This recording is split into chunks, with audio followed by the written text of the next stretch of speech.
প্রধানমন্ত্রী তিনি যখন মিরপুরে মেট্রো রেলের এই দুর্দশা দেখতে গেছেন, উনি একটু কথা বলতে গিয়ে কান্না করে দিয়েছে।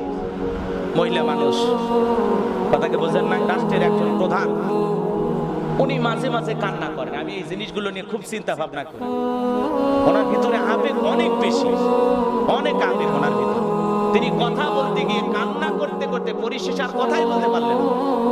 চলে আসলেন যে এইগুলো কি অপরাধ করছে, আমি সরকার, আমি কি মেট্রো রেলে চলবো, জনগণ চলবে, তাহলে এগুলো কেন করায় দিল, কেন? ওনার কথার কিন্তু যুক্তিকতা আছে, কথাকে বোঝেন না? এই যে পৌরসভার গাড়িগুলো পুড়ে গেছে, নানান ধরনের বাংলাদেশে যে পরিমাণে ক্ষতি হয়েছে, কয়েক হাজার কোটি টাকার ক্ষতি হয়ে গেছে। এই যে জিনিসগুলো আমাদের আসলেই চিন্তা করা দরকার।